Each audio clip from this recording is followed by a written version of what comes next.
The notification came at 11:47 p.m. on a Tuesday night. Sarah Martinez was scrolling through her phone in bed when the screen suddenly went black. Then, a piercing alarm tone she'd never heard before, different from amber alerts or weather warnings, screamed from the speaker. The screen flashed bright red with white text. Emergency alert system. National security warning. Effective immediately. Do not look at the moon. Close all curtains. Block all windows. Do not go outside. Do not look at the moon. This is not a test. Sarah sat up, her heart already racing. She lived alone in a third-floor apartment in downtown Portland. Through her bedroom window, she could see the full moon hanging low and bright in the clear October sky. It looked normal, beautiful even. Her phone buzzed again, then again. Text messages flooded in from friends and family. Did you see the alert? What the hell is going on? This has to be a hack, right? She was typing a response when the lights flickered. The TV in her living room turned on by itself, displaying the same emergency message on every channel. The automated voice that usually delivered weather warnings spoke in a monotone loop. This is an emergency broadcast. Do not look at the moon. Close all curtains. Block all windows. Do not go outside. Do not look at the moon. Sarah's hands trembled as she rushed to her windows. She grabbed the curtain, ready to pull it closed, but paused. The moon looked exactly the same as always. What could possibly... A scream pierced the night. It came from the apartment building across the street. High-pitched, agonized, and then... nothing. Sarah yanked the curtain shut and backed away from the window. Her phone rang. Mom. Sarah, honey, are you okay? Did you close your curtains? Yeah, Mom. What's happening? I don't know. Your father thinks it's some kind of attack. Maybe chemical weapons. Or, Sarah, Mrs. Chen next door, she was out walking her dog when the alert came. She looked up and... Her mother's voice cracked. She's on her lawn. She won't move, won't respond. Her eyes are just... white. Completely white. Sarah's stomach churned. Mum, stay inside. Don't... Another scream, this time from somewhere in her own building. Then another, and another. The screaming spread like wildfire through the city. Sarah hung up and turned on her laptop, desperate for information. Social media was in chaos. Videos were being uploaded by the second. People filming from behind windows, capturing neighbors and strangers, standing frozen in streets and yards, their faces turned skyward, eyes rolled back to show only whites. One video title read, "Don't watch this if you're near a window." Against her better judgment, Sarah clicked. The shaky footage showed a man filming his wife through their glass door. She stood on their porch, face tilted up toward the sky, completely still. The man was sobbing, begging her to come inside. Then her mouth opened, too wide, impossibly wide, and something dark began to pour out. Not liquid, more like smoke, or shadows given form. The camera shook violently as the man screamed. The video cut off. Sarah slammed her laptop shut. Her apartment felt too quiet now. The screaming outside had stopped, replaced by something worse. A low humming sound that seemed to come from everywhere and nowhere at once. She grabbed duct tape from her junk drawer and began sealing the edges of her curtains. As she worked, she heard footsteps in the hallway. Slow, shuffling. They stopped right outside her door. 3 knocks, perfectly spaced. Sarah? It was her neighbor, Mr. Petrov from 3B. His voice sounded wrong, flat, emotionless. Sarah, you need to see this. The moon is so beautiful tonight. She held her breath. Sarah, I know you're in there. Come look. Everyone's looking. It's wonderful. The doorknob rattled. Sarah grabbed a kitchen knife, her hands slick with sweat. The rattling stopped. The footsteps shuffled away. Her phone buzzed with an update from the emergency alert system. Phenomenon spreading. Estimated 12% of population affected. Do not look at reflections of the moon. Do not look at photos or videos of the moon. Avoid all visual contact. Help is coming. 12%. In less than an hour, 12% of people had... what? Been infected? Possessed? Killed? Sarah's laptop dinged with a video call. Her best friend Emma's face appeared on screen, tear-streaked and terrified. Behind her, Sarah could see windows covered in aluminum foil. "Sarah, thank God. Are you okay?" "I'm scared, Em. What is this?" "I don't know. Jack looked. He wanted to see what the fuss was about. Said it couldn't be real." Emma's voice broke. "He's standing in our backyard now. Won't answer me. Won't come in. His eyes..." "Em, you need to stay away from him." "But what if he needs help? What if..." Emma's face went slack. Her pupils dilated until her eyes were almost entirely black. A smile spread across her face. Not her smile. Something wearing her face like a mask. "Hello, Sarah," Emma said in a voice like grinding glass. "Why won't you look? Everyone else is looking. The moon is calling." Sarah slammed the laptop shut and threw it across the room. She was hyperventilating now, pressing her back against the wall. The humming was getting louder, and underneath it she could hear voices, hundreds, maybe thousands, all speaking in unison. "Look at the moon. And look at the moon. Look at the moon." Her phone rang. Unknown number. She almost didn't answer, but what if it was help? The authorities? "Hello?" Heavy breathing, then, "This is Dr. James Crawford, NASA Emergency Response Team. Are you secure? Eyes covered?" Yes, I'm inside. Curtains closed. What's happening?" "Listen carefully. At 11:42 p.m., our lunar monitoring stations detected an anomaly. Something emerged from the dark side of the moon. We don't know what it is, but it's using the moon's surface as a transmission medium. Anyone who looks directly at it becomes a receiver. A receiver for what? We're not sure, but the affected individuals are no longer... they're being overwritten. Consciousness replaced by something else. We're working on a solution, but..." The line went dead. Sarah tried calling back. No signal. She checked her phone. No bars, no Wi-Fi. Complete communication blackout. The humming grew louder. And now she could hear something else. Scratching, like fingernails on glass. It was coming from her bedroom. She crept down the hallway, knife raised. The scratching intensified. Through the gap under her bedroom door, she could see shadows moving. Many shadows. She pushed the door open. The curtains were shredded, torn apart from the outside, and pressed against her third-floor window were faces. Dozens of them. Her neighbors, people she recognized from the street, all staring in with white, empty eyes. They were standing on each other's shoulders, creating a human ladder. Their fingers scraped against the glass in unison. Their mouths opened together. "Look at the moon, Sarah. Look at the moon." The window cracked. Sarah ran.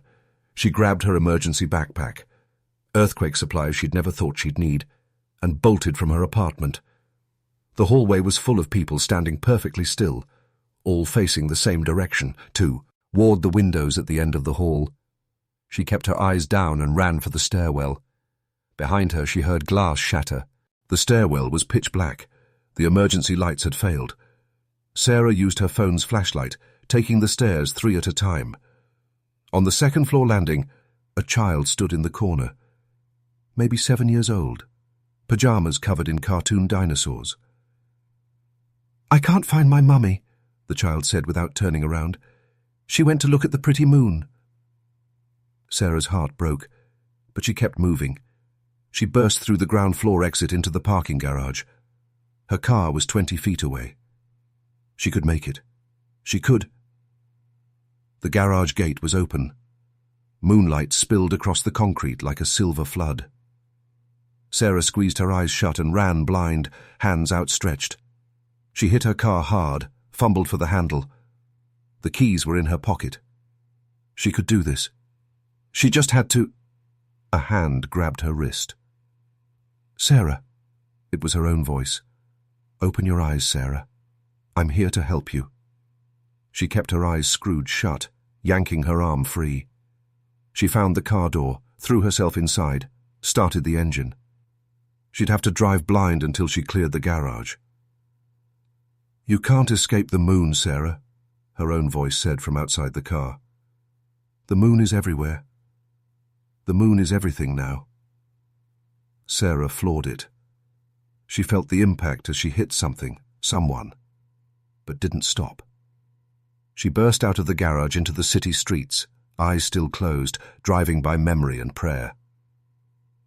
When she finally opened her eyes, she was careful to keep them focused straight ahead, below the skyline. The streets were chaos, abandoned cars everywhere, bodies standing frozen on sidewalks, in intersections, all facing upward. And above them all, the moon hung enormous and bright, seeming closer than it had ever been. Sarah's phone crackled to life. One bar of signal, a text from an unknown number. Underground, subway tunnels, no moonlight there, survivors gathering. Come if you're still you. Anadri, S followed, the old metro station, abandoned since the 90s. It was only a mile away. Sarah drove toward Hope, keeping her eyes locked on the road. In her rearview mirror she caught a glimpse of movement. The frozen people were turning, all of them, turning to follow her car. They began to walk, then run. The speedometer hit 60, 70. The engine screamed. Behind her the infected moved with inhuman speed, their white eyes glowing in the darkness. The metro entrance appeared ahead, a dark mouth in the earth. Sarah skidded to a stop and ran for it. Behind her, the sound of hundreds of feet pounding pavement. She plunged into the darkness of the tunnel.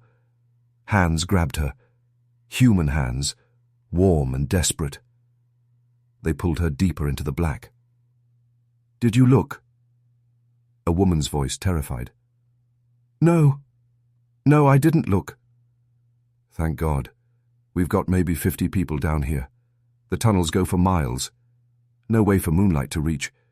We can wait it out until..." A new sound echoed through the tunnels. Singing. Hundreds of voices in perfect harmony, getting closer. "They're coming down," someone whispered. "The infected. They're coming into the tunnels." "But they need moonlight," another voice protested. "The alert said..." "No," the first woman said quietly. "They needed moonlight to spread. Now that they have hosts..." She pulled out a flashlight, pointing it down the tunnel. A wall of white eyes stared back, approaching slowly, methodically. At the front of the crowd, Sarah saw Emma. Her best friend's mouth opened. "The moon is inside us now, Sarah. We carry its light. We are its light. And soon, you will be too." The survivors backed deeper into the tunnels. But Sarah could hear it now, singing echoing from every direction. They'd entered from all the exits. There was nowhere left to run. The last thing Sarah remembered was the touch of cold fingers on her face, forcing her, eyes open.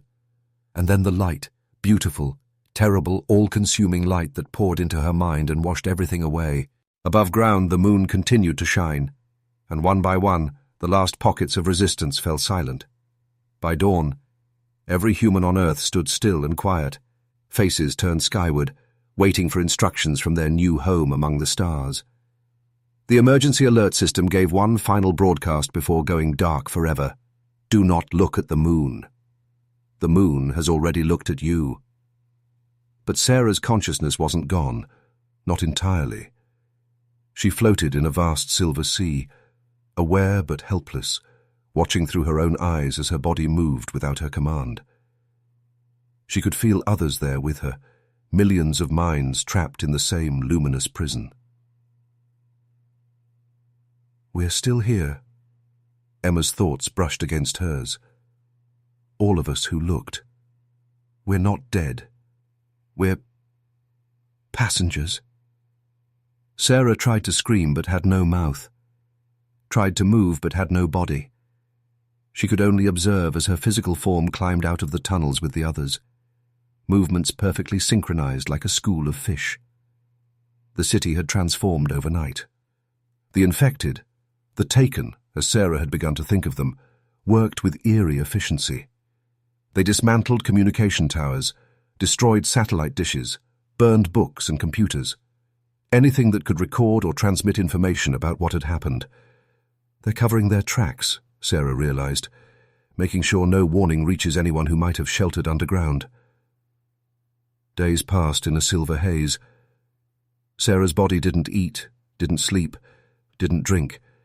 It simply stood with the others in vast gatherings, faces upturned to the moon each night, and each night the moon grew larger. It wasn't until the 7th night that Sarah understood why. The moon was moving, descending. Its cratered surface filled more of the sky with each passing hour. Inside the silver sea of consciousness, panic rippled through the trapped minds. The moon wasn't just controlling them, it was coming for Earth itself. No, a new voice echoed through their shared prison. Older, vast, patient, not coming for, coming home. Images flooded Sarah's mind. Ancient history, before human memory. The moon hadn't always been Earth's companion. It was a visitor, a cosmic parasite that moved from world to world. It would orbit a planet for millennia, waiting for the right conditions, the right level of technological development. Then it would call to the dominant species, draw them in, use them to prepare for its return.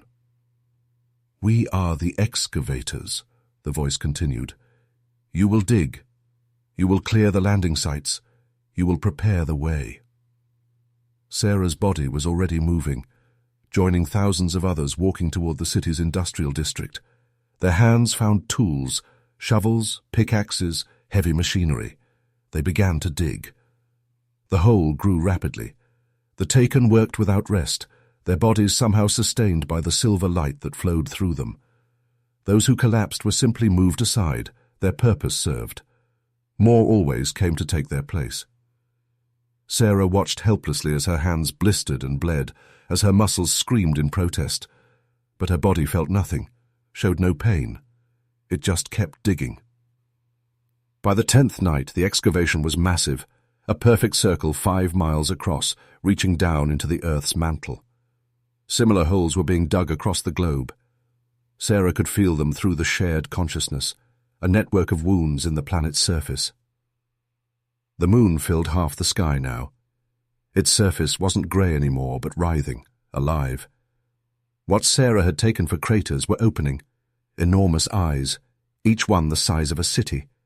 They blinked in sequence, focusing on the Earth below. Soon the ancient voice whispered, "So many cycles waiting, so many worlds consumed.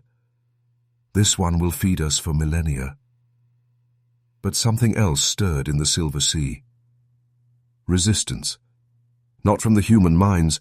They were too scattered, too overwhelmed. This was different, older. Sarah felt it first as a warmth in the cosmic cold, then as a voice, speaking in languages that predated words. No, not this world, not these children. The moon shuddered. Its eyes widened in something like surprise. Deep beneath the Earth's surface, something woke. Sarah could feel it through her body's contact with the ground, vast, ancient, protective. The planet itself was aware, and it was angry. The excavation sites began to glow, not with silver moonlight, but with golden earthlight rising from the depths. The taken stepped back in perfect unison, their first independent movement since the infection began. "Impossible!" The moon's voice boomed through every trapped mind. "This world is silent, sleeping, defenseless." "Was sleeping," the Earth replied. "Your light woke more than human eyes." The ground cracked. Fissures spread from each excavation site, racing across continents. But instead of destruction, they brought liberation. Golden light erupted from the wounds, washing over the taken. Sarah felt her body convulse. The silver sea boiled around her as two ancient powers warred for control. The moon's eyes blazed brighter, pulling with desperate hunger. But the earth's light was patient, inexorable, seeping into every cell. "Choose," the earth whispered to each trapped mind. "You are my children. Choose home." It wasn't really a choice. Sarah threw herself toward the golden warmth, as did millions of others. The silver sea shattered like glass. Sarah gasped, her first independent breath in 10 days. Around her, people collapsed, coughing, crying, free. The moon's hold was broken. But the moon itself remained, closer than ever, its continent-sized eyes now filled with rage. "If I cannot have you," it roared, "then you will burn." The moon's surface cracked. Something vast and tentacled began to emerge, the parasite's true form, hidden beneath eons of stolen rock and dust. It reached toward Earth with appendages that could crush mountains. The Earth responded. The golden fissures widened. From them rose beings of living stone and magma, guardians that had slept since the planet's birth. They were humanoid in shape, but titanic in scale, each one reaching into the stratosphere. Sarah and the other freed humans could only watch as gods battled above them. The Moon Thing's tentacles met the Earth Guardian's fists in impacts that shook both worlds. Pieces of the moon rained down, burning up in the atmosphere like falling stars. The battle raged for hours. Then, as dawn approached, the Earth Guardians did something unexpected. They didn't attack. They embraced. Dozens of titanic figures wrapped their arms around the Moon Thing's thrashing tentacles, holding it tight. "You are hungry," the Earth spoke through its guardians. "You have been hungry for so long, you've forgotten what you truly need." The Moon Thing's struggles slowed. "We offer you a choice, Ancient One. Continue your parasitic path, and we will fight you at every world. Or stay. Become a true moon. Let us feed you with our light, our tides, our life. Become part of something instead of apart from it." The Moon Thing's eyes closed one by one, its tentacles retracted.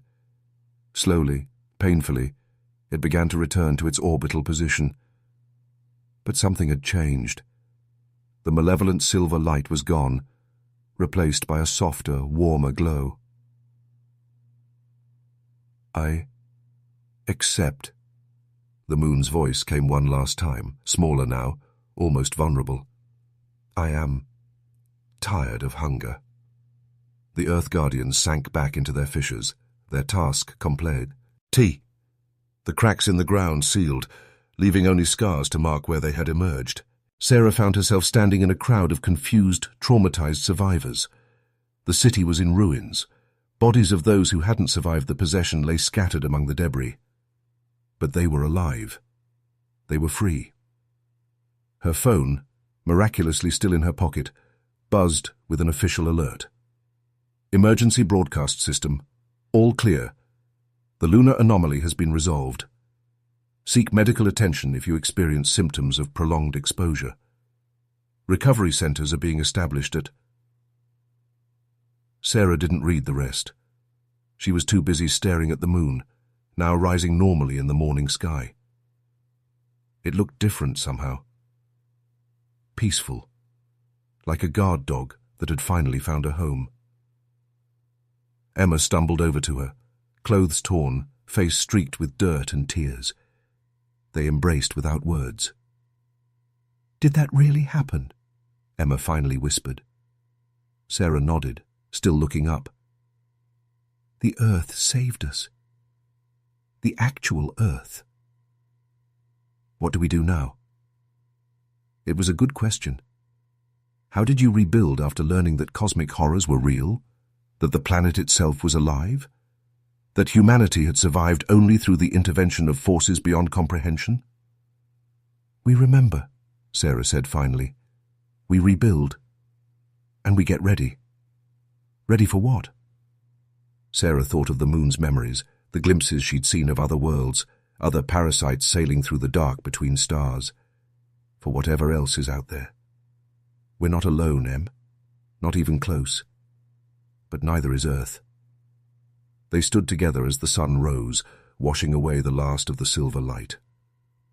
Around them, the city began to stir. Survivors emerged from hiding places, blinking in the dawn. Emergency vehicles wailed in the distance. The world would never be the same. But it would go on. And somewhere in the depths of space, other hungry things took note of what had happened. Earth was awake now. Earth was protected. The moon hung in the sky, no longer a threat, but a reminder. And for the first time in cosmic history, a parasite had chosen symbiosis over consumption. It was, Sarah thought, a kind of hope. But she still closed her curtains at night, just in case.